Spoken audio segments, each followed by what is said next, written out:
पूजा संपन्न हो गई है। अब ये प्रसाद आप इन सब में बांट दीजिए।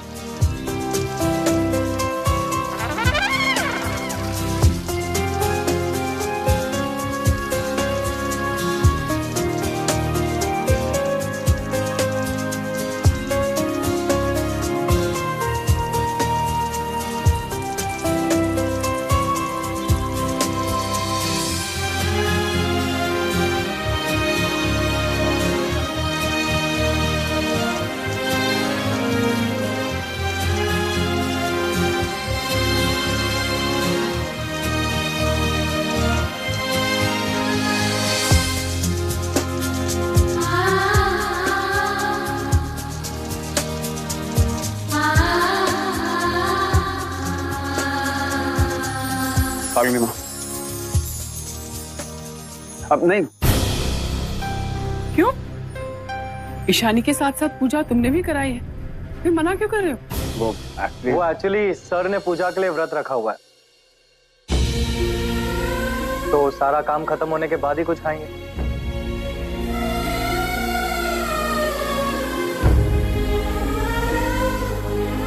रणवीर ने अगर इस ऑफिस में कुछ गलत किया होता तो वो मुझे यहाँ पे लाके सबके सामने ये सब नहीं बोलता। मैं जितना इस पे शक करती हूँ, इसके लिए मेरी इज्जत उतनी बढ़ जाती है। ईशानी बिटिया, ये लो, ये नारियल नीचे मेन गेट पे तोड़ना। मैं? हाँ, ये एक रस्म है।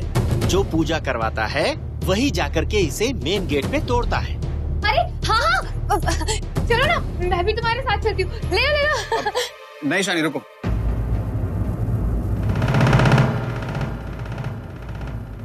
अब पंडित जी, पूजा ऑफिस की है तो फिर नारियल बाहर क्यों?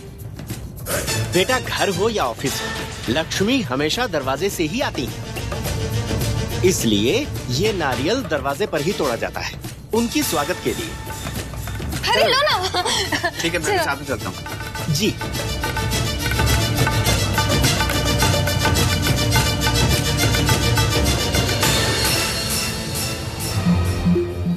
साहब, अभी तक कोई आया नहीं, क्या हुआ, आज आएंगे नहीं? क्यों, तुम्हें कहीं और ड्यूटी पे जाना है? नहीं साहब, मैं बस मेरे से और बात मत करो। तुम्हें मेरे साथ किसी ने देख लिया तो कोई तुम्हारी बातें विश्वास नहीं करेगा। थोड़ा और वेट कर लो, वो आते होंगे। जी साहब। तो जाओ।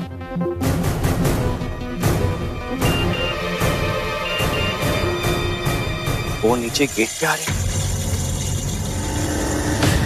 गार्ड। जी साहब। देखो आ रहे हैं, तुम तैयार रहना। जैसा मैंने सिखाया था उतना ही बोलना, एक भी वर्ड कम या ज्यादा नहीं, समझे? जी।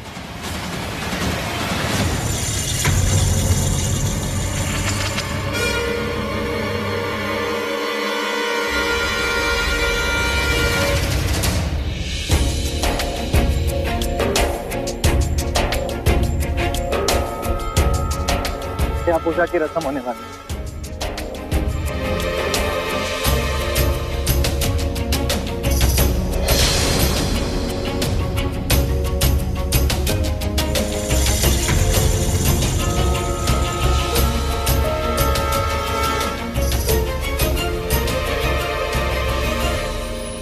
और आप रणवीर है ना? उस दिवाली की रात हर्षद भाई के साथ आए थे।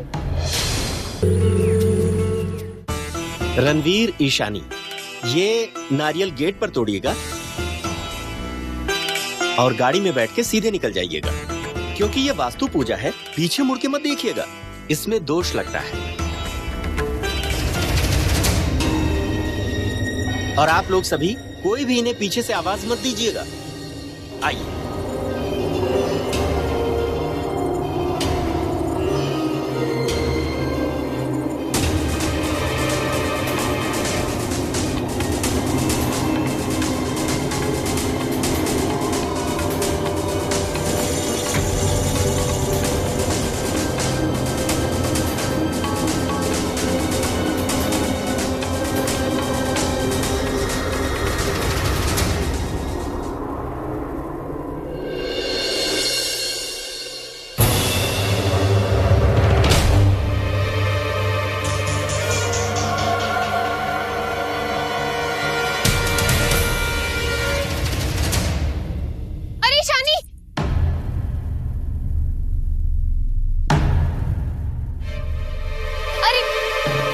की फोटो तो लेके ही नहीं आए।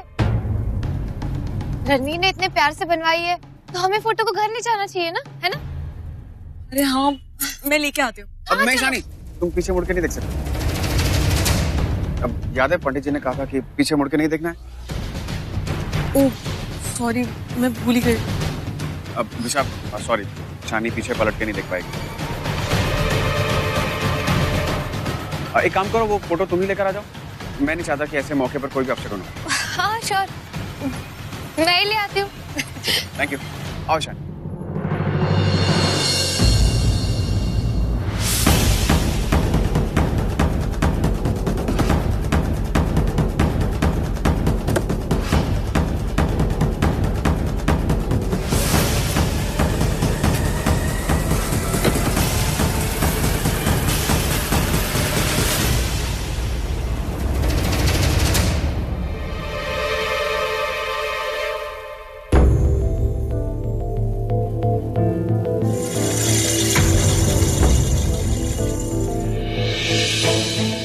अरे ईशानी बिटिया, हमें नहीं पहचाना?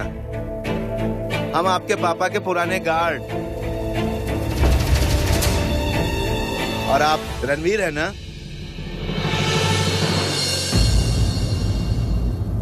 उस दिवाली की रात हर्षद भाई के साथ आए थे। हम लोग पटाखे जला रहे थे साहब, और आपने हमें बख्शिश भी दी थी साहब।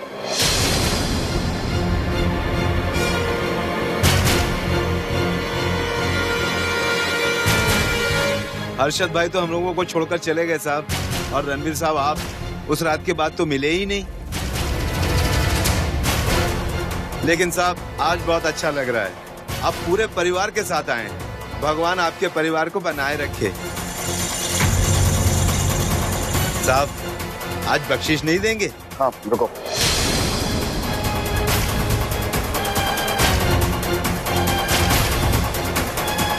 और हाँ, तुम्हें जरूर कोई गलतफहमी हुई। मैं उस रात मोटे बाबूजी के साथ नहीं था। तुमने शायद किसी और को देखा होगा।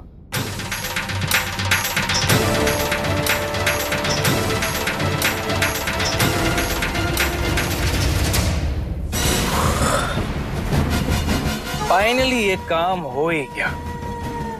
आज तो ऐसी चिंगारी लगाई है कि जब इससे आग भड़केगी सबसे पहले रणवीर जल के मरेगा।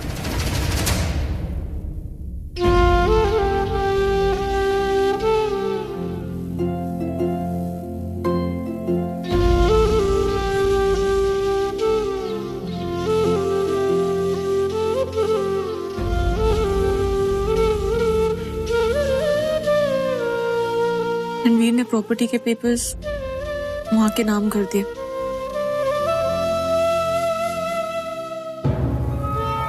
उस दिवाली की रात अरशद भाई के साथ आए थे।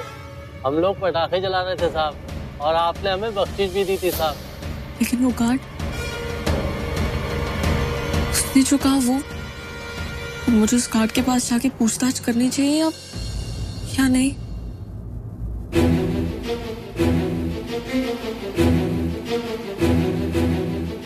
क्या करूं, कुछ समझ में नहीं आ रहा।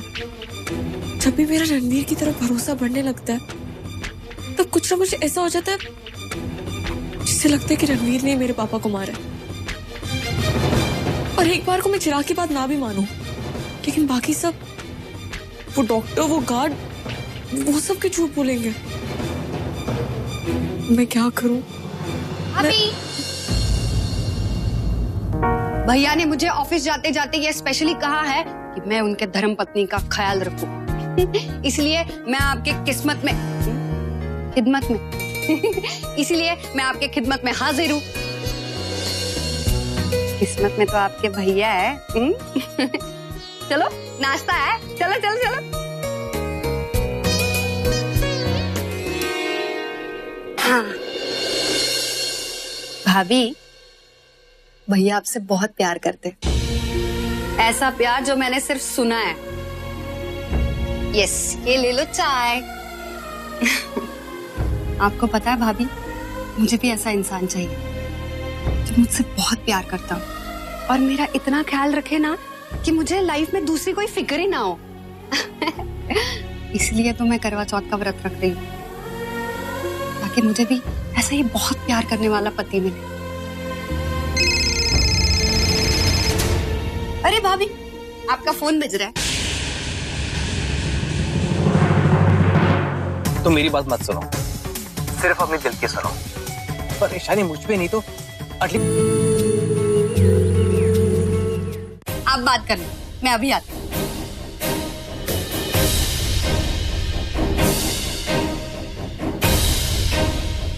क्या तुमने सोचा जो मैंने तुमसे कहा?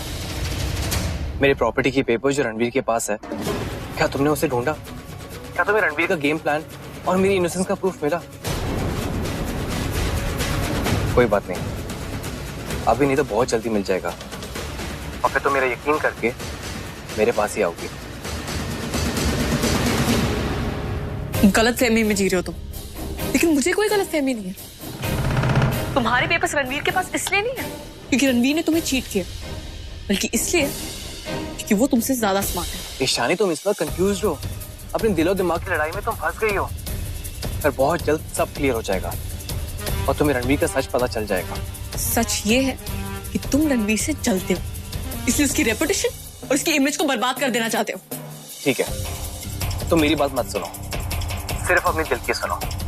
पर ईशानी, मुझ पे नहीं तो एटलीस्ट अपने आसपास के लोगों को देखो, वो सब भी यही कह रहे जो मैं कह रहा हूँ। क्या वो सब भी रणवीर से जलते हैं क्या? ईशानी, यहाँ बात मेरी प्रॉपर्टी की नहीं है, यहाँ बात तुम्हारे पापा की हो रही है, रणवीर की हो रही है कि क्या रणवीर तुम्हारे पापा का खूनी है या नहीं।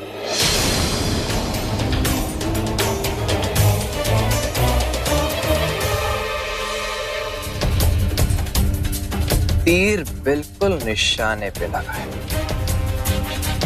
अब मैं आराम करूंगा और ईशानी अपना काम करेंगे।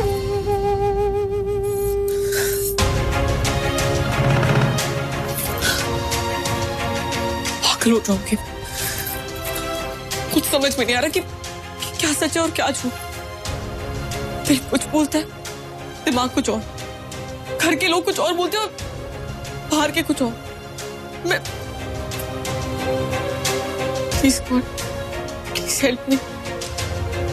क्या करूं मैं?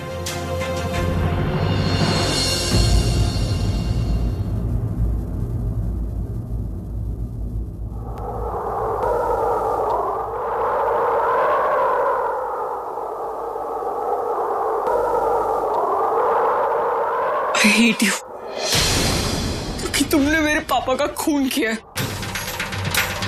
You killed my father. तुम मेरे हस्बैंड नहीं हो, तुम एक खूनी हो।